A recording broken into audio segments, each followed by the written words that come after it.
Cumin. Nom d'une petite plante d'un demi-mètre de haut originaire des pays méditerranéens. Il produit des graines brunes fines et aromatiques qui, une fois moulues, servent de condiment.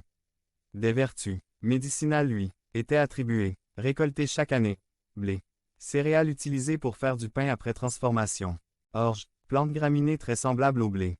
Il était généralement planté à la fin de l'automne et récolté à partir de Pâques. Utilisé comme aliment pour les animaux et les humains. Le seigle. Il fait partie de la famille du blé et est étroitement apparenté à l'orge. Le seigle est une plante annuelle de 80 à 180 cm de haut, qui fleurit de mai à juillet. L'une des utilisations de cette céréale est de faire du pain de seigle avec sa farine. Le prophète nous explique. Deux stratégies de semis. L'âneth et le cumin ont été semés à la main, en déversant la graine dans les sillons nouvellement ouverts.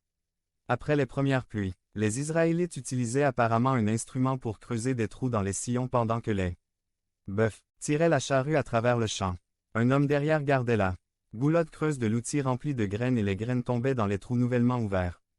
Puis, par l'action de la charrue, la graine fut recouverte. Le blé, l'orge et le seigle ont dû être manipulés avec plus de précaution pour éviter de mélanger les graines. Chaque graine a un endroit spécifique où elle sera plantée selon sa propre technique pour en obtenir la meilleure récolte ou le meilleur fruit.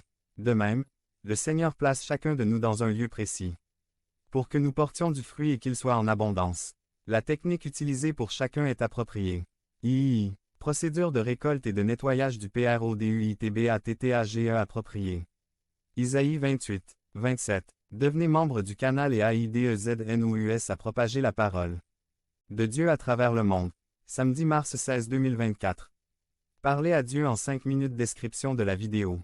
27 Parce que l'âneth ne se bat pas avec un râteau, ni une roue de charrette ne roule sur le cumin, mais l'âneth est battue avec un bâton, et le cumin avec un bâton.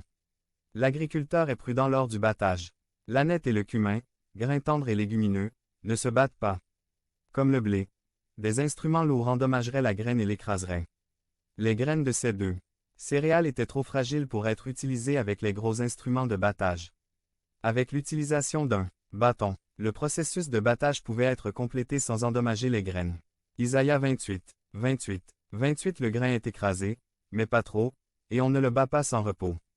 Les roues de la charrette passent, mais les chevaux ne l'écrasent pas.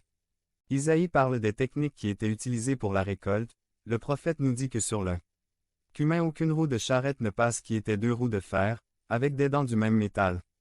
Semblable à une scie, reliée par une tige en bois, arbre. L'aire de battage de l'Orient était composée de 3 ou 4 cylindres, armés en dessous de dents de fer ou de pierre